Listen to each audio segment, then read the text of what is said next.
বৃহস্পতিবার বিকেলে নবনির্বাচিত সভানেত্রীকে সংবর্ধনা অনুষ্ঠান অনুষ্ঠিত হলো নদিয়া দক্ষিণ সাংগঠনিক জেলার প্রধান কার্যালয়ে। উপস্থিত ছিলেন রানাঘাটের সাংসদ জগন্নাথ সরকার, বিধায়ক পার্থসারথী চট্টোপাধ্যায়, আশিস বিশ্বাস, বঙ্কিম ঘোষ সহ জেলা পরিষদের সদস্যগণ, সকল স্তরের জনপ্রতিনিধি ও নেতৃত্বগণ, জেলা মণ্ডল শক্তি কেন্দ্র, বুথ স্তরের সকল কার্যকর্তারা। এদিন সংবর্ধনা জ্ঞাপন অনুষ্ঠানে জেলা কার্যালয়ে নবনির্বাচিত জেলা সভানেত্রী অপর্ণা নন্দীকে সংবর্ধনা জ্ঞাপন করা হয়। ফুল উত্তরীয় পরি এই প্রসঙ্গে নবনির্বাচিত সভানেত্রী অপর্ণা নন্দী কি জানালেন? ভালো লাগছে। ভারতীয় জনতা পার্টি প্রদেশ বিজেপির নেতৃত্ব তথা দল আমাকে এই দায়িত্বে আসীন করেছে। আমার প্রতি পূর্ণ আস্থা, ভরসা এবং বিশ্বাস রেখেছে।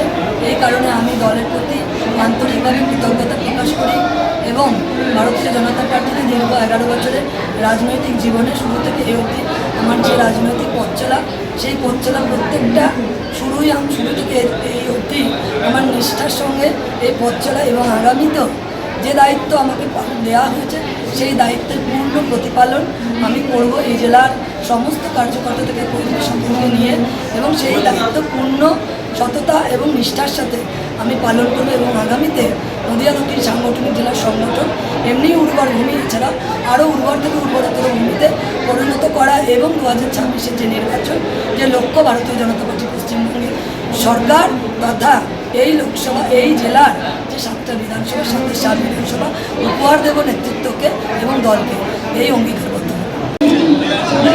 ভারতীয় জনতা পার্টির গণতান্ত্রিক সিস্টেম সংবিধান অনুসারে নির্বাচনী প্রক্রিয়ায় নির্বাচিত সভাপতি হলেন আমাদের জেলায় মাননীয়া অপর্ণা নন্দী। প্রাক্তন বিগত টিভি তিনি সাধারণ সম্পাদিকা ছিলেন। বাংলায় মহিলা নেত্রী হিসাবে তার পরিচিত মুখ, বিশেষ করে নদিয়া উত্তর, নদিয়া দক্ষিণ জেলাতেই তিনি কাজ করেছেন। দলের প্রতি তার দায়বদ্ধতা, একনিষ্ঠতা আছে, সেই হিসাবে দল বিচার করে তাকে মনোনীত করেছে। ভারতীয় জনতা পার্টি নদিয়া দক্ষিণের সমস্ত শ্রেণীর কার্যকর্তা, জনপ্রতিনিধি একসঙ্গে তাকে আনন্দে বরণ করে দিল আজকের আনন্দ উৎসব।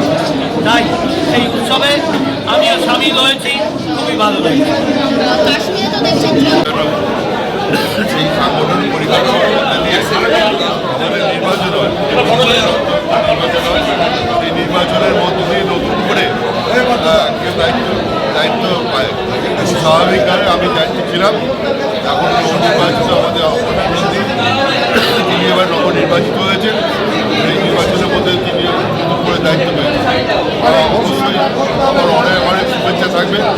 আমরা নদিয়া দক্ষিণ সাংগঠনিক জেলা, এটাকে একটা টিম, এই টিম 100% ওনার সঙ্গে আমাদের সহযোগিতা